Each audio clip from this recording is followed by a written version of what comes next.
Bienvenue sur ma chaîne YouTube. Aujourd'hui, je vais vous montrer comment je réalise ce dessin à partir de cette photo en 2 minutes.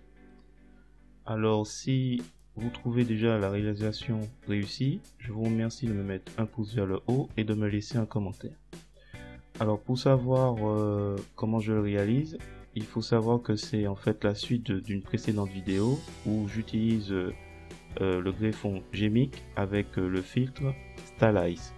Donc il n'y a rien de nouveau en fait, c'est simplement en fait la réalisation à partir de ce dessin.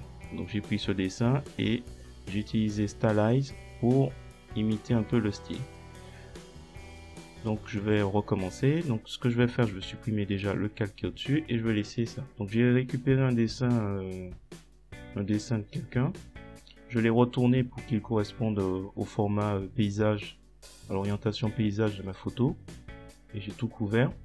Donc ça, normalement, si vous êtes dans le même souci que moi, vous utiliserez l'outil de rotation. Vous mettrez 90 degrés et pour l'obtenir comme ça. Alors, ce que j'ai fait, donc j'ai mon calque photo ici. J'ai mis mon calque qui va servir à être imité par-dessus. Ok. Et après, je vais aller dans Filtre, Gemic.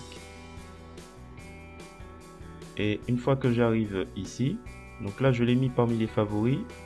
Pour info, quand vous avez des filtres parmi les 538 filtres de Gemic disponibles favoris, une fois que vous êtes dessus, vous pouvez cliquer dessus pour les ajouter. Comme ça, ils se retrouvent ici. Si c'est la première fois que vous voyez cette vidéo, vous tapez STY et vous allez retrouver le Stylize parmi Artistique. Je vous invite à voir ma vidéo qui est un peu plus longue sur le sujet Stylize. Donc, je remets les paramètres par défaut. Custom Style Top Layer, c'est le cas, donc c'est lui. C'est celui-là qui va être copié pour être... Je vais remettre ce paramètre un peu plus élevé. Et les calques en entrée, tous, donc c'est les deux. Mode de sortie, nouveau calque. Il va donc me créer un nouveau calque. Et je clique sur OK.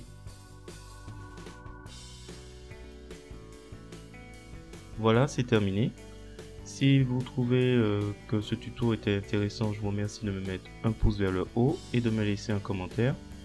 Dans tous les cas, je vous demande si vous devez utiliser cette technique, de chercher un peu au niveau des paramètres, comme le paramètre tout au début que j'ai utilisé en Fidelity.